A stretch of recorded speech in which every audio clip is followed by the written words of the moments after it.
Welcome to a special episode with an extraordinary guest. Today, we're joined by Dan Haagman, the CEO and founder of Chaleit, a leading name in global cybersecurity consulting.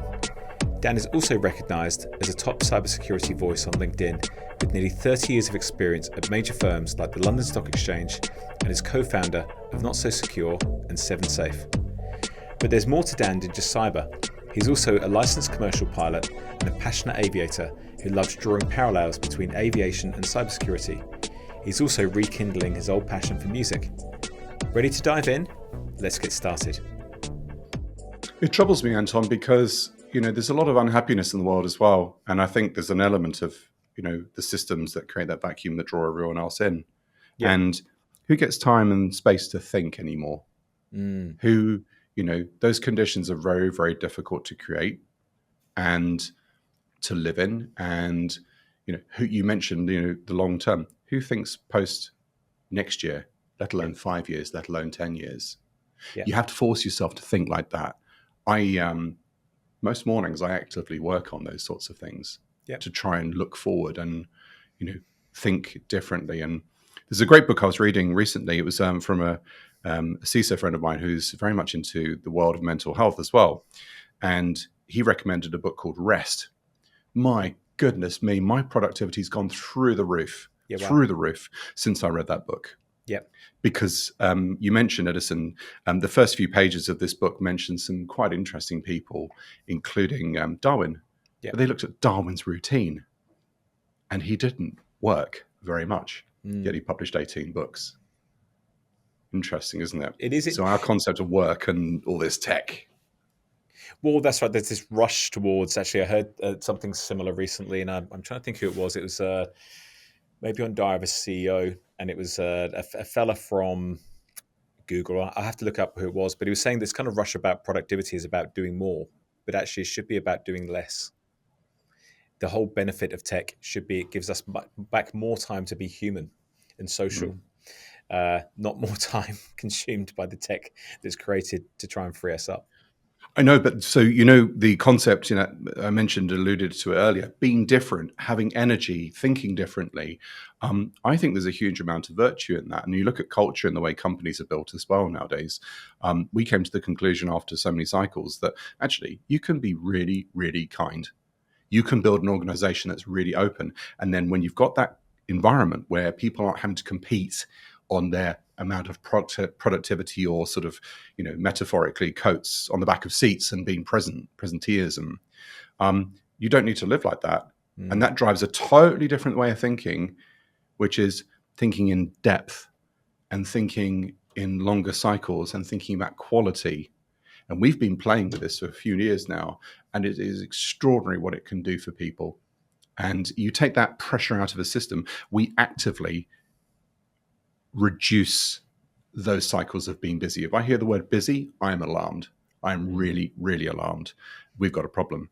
So the society of today rewards, being super busy in work, super busy when you get home, socializing everywhere, and all those sorts of things. And I think, there's virtue in perhaps thinking a little bit differently around that.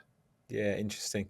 So as you were saying that, actually, I was reflecting. I was very fortunate. One of my first bosses in recruitment, and we're talking 25 years ago now, but he would always say to us, if your car is still in the car park after 5:30, you're not doing your job right.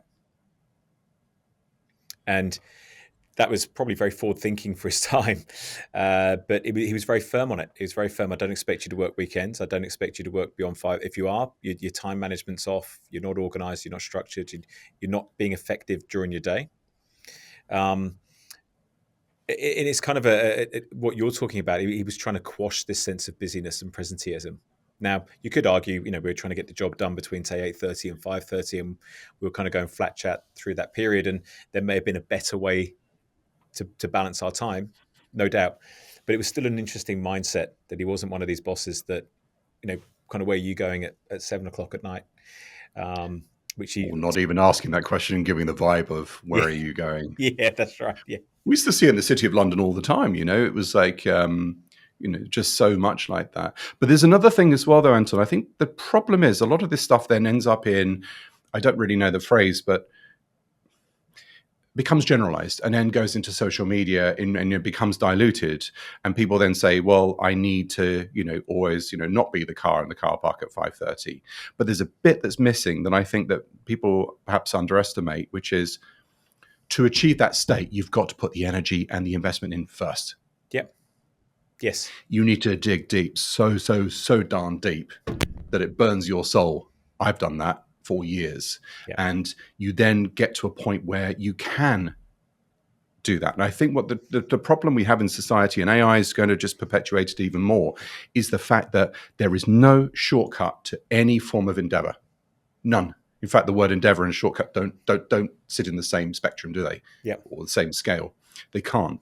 And putting in deep cycles of things, not for presenteeism, but to learn.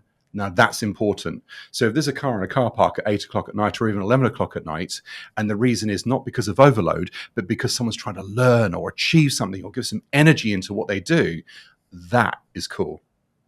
But that obviously needs balancing out as well. So I think that's right. Sorry, go on. No, you're absolutely right. You're absolutely right.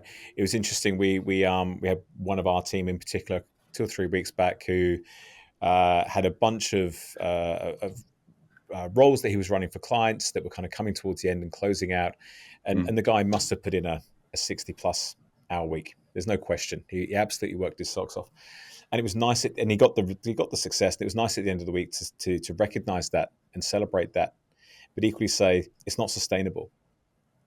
It's great to see that you put the graft in to get the result because you wanted the right outcome for the clients, for the candidates. You wanted that sense of achievement for your own hard work. But you can't do that every week. And I think that's your point, right? There are times when you're so immersed in the flow of work and the learning and the experience and how you're developing and the problems you're solving, that having that freedom to go and express it, I think is a key part of our development.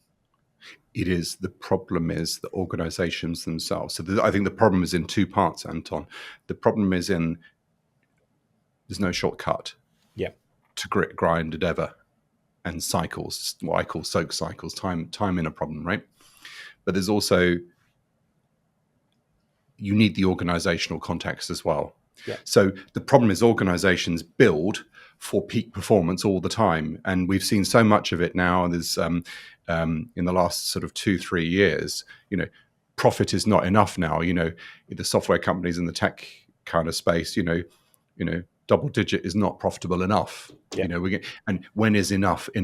And that kind of cycle is just perpetuating. So we expect to squeeze human beings to the limit and then expect that limit to reset the baseline and become that's the norm. And then that's the organizational context. So what we've learned to do over time is remove that pressure cooker environment, think, and then give the context that quality of output and learning and collaboration and focus and thinking, now that becomes a piece of elastic. Yep. And then human beings, they will, if you're going to learn hard, you're going to burn out. But that's okay because you can have that kind of the elastic, you unstretch it and let it breathe for a bit. I've got a principle here. I don't even know when people come to work. Yeah. How cool is that? You don't need to. So, but that's a hard state to achieve, especially in very large organizations. How do you achieve that?